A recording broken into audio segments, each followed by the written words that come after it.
Well, hello everyone. I thought I'd just make a video today about Israel and Ukraine and how they're both on for a path of destruction. That their trajectory is not good, not good.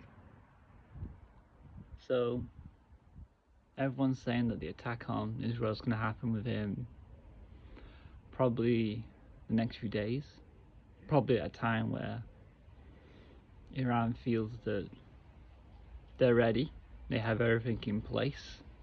I think they demonstrated the other day that they could attack Israel and the Iron Dome would not work. Nothing would happen. The missiles would just drop and that'd be it. And the same with Ukraine actually. That yes, they've made massive gains, but on the other hand, what are they losing? They put their best troops, their best equipment into an area which, let's be honest here now, they've not achieved their objective. They're not going to hold these positions, and they didn't get anywhere near the power station they wanted to. And once they've been rolled up, that'll be it. That'll be it. Once you've spent your best troops, you can't get the other ones. Where are they going to come from? So it's going to be very interesting to see in the next few days, especially with the Middle East, because people don't realise that something that happens over there can affect over here. It's obvious that the United States will probably get involved, and that probably Iran will try and start this attack before the rest of the American forces get there. They're sending some more aircraft carriers, but they're coming from places like Japan and stuff like that, and they ain't going to be there in time. They're going to hit them before then, and they'll hit them not just from Iran. They're the axis of resistance. Places in the Houthis, the Lebanon, Iraq, many different vectors to attack them. And now they have the help of the Russians. The Russians have been in Iran recently. They delivered a lot of weapons, a lot of high-tech jamming systems, and I don't think they're prepared. What's going to happen? I think a lot's going to change in a short period of time, because the next move will be to block the oil. That'll be the thing. The oil price can jump because it's just such a easy thing to do. Straight, Straits of Hormuz. You just need to have a missile system there, a drone system, or maybe just some mines, basic mines, and that'll be it. And we'll feel the impact. Also in the United States, we don't really know how many cells are in there, Iranian cells. I would not be surprised if there's some sort of terrorist attack on some sort of public gathering, like a football game, concert, by the Iranians, because that's their MOD, that's how they work.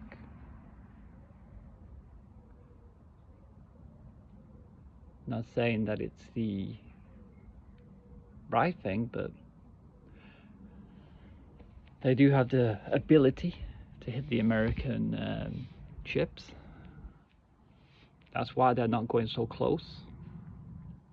But if they can't hit them and things get worse, they have other avenues. They have cells within the United States, within Europe, they can activate. And there's not a lot we can do about that. Really not. Even if the services are aware of them, I doubt they'd even try and stop them sometimes. Because the aftermath, the result, sometimes, depending on the target, is what they want. It feeds more war, feeds into the industrial complex, and it's a win-win. They get what they want. So they're saying that attack might happen within the next few days. We know we've not seen Netanyahu at all. We've sent Ben McGee and other people like that, but I think that it's probably in the bunker somewhere, safe, very safe.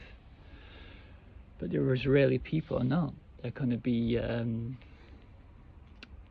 they're firing. Now the Russians have said that Iran should only target military targets, but once you fire a missile, you don't know where it's going to land sometimes. Or if it's intercepted, then it lands in a different place than you intended. And then there's an aftermath to that. What that could be. You know, I had a friend from Israel. I used to live in Japan. I had a friend from Israel. He was in the IDF for a short period of time, which you have to be. It's not like, oh, I want to join or nothing. They force you in it. And then after that, he did some cybersecurity and different things like that. And well, I spoke to him about things. And this was, years ago, probably when they were. I can't remember what it was. Maybe the last, 5 or 10 years ago. He explained things about how there it's very much groups. What group are you part of? And I was thinking, oh, right, you have a part of the Israeli group or the Palestine group. But that's not what he meant. He went down even further of which sect and group are you part of within that. And it's such a thing people don't really understand. Of like, oh yes, I'm Israeli, but I'm actually part of this religious sect or group, or I'm actually Palestinian, but I'm part of this or that, whatever. And that's what matters more. That's the deciding factor. People don't really understand that it's way more nuanced, way more, factional, even within them. And I'm not sure how they're going to survive this, because it can go really, really bad. It can go really wrong. And Netanyahu knows that there is no US president right now. There is no vice president. The only people in charge are people he's not worried about.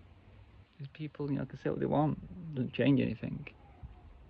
I just saw when he went to the Senate, the conversations happened and they said, we're with you. We're in your pocket and with you. So Lindsey Graham the other day saying that Ukraine needed pilots, and US pilots should go volunteer in Ukraine. Because he's crazy. He's completely crazy, and he should have been reprimanded for that, but obviously won't be. He's doing the bidding of, men in dark suits and military industrial complex. They want these things.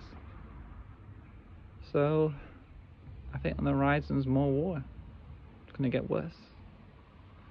Putin said after the attack in the Kursk region that we can't negotiate with these people.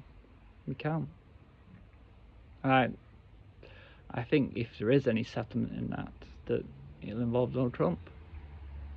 Donald Trump will come in. It's a negotiation between the US and Russia. That's a negotiation. However, the Ukrainian Prime Minister doesn't matter. Like, whatever way Zelensky looks at things, he's done.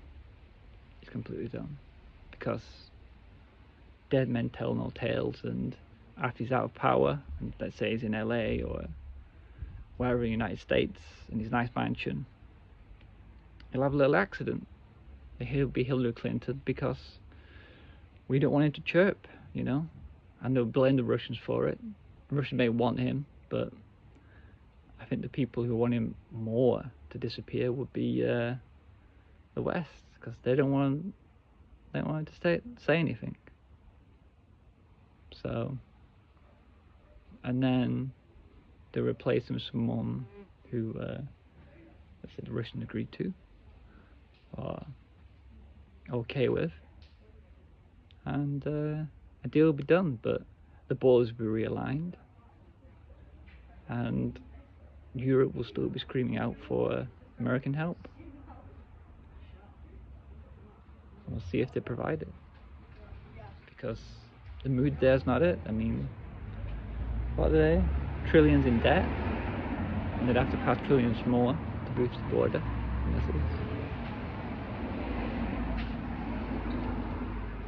Not going to happen. I'm not going to do it. Anyway, that's my thoughts on the current situation. We'll see what happens next few days.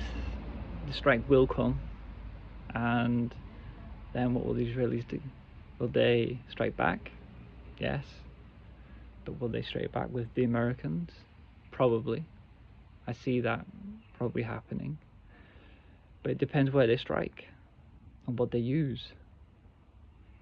It'll probably be Iran's nuclear program, and will they use bunker busters or different things, and then I have to do what happens next, you know? It's that saying of one ill turn deserves another. And that just perpetuates itself to a destructive end. There's no one there who wants to talk. On either side, anyway.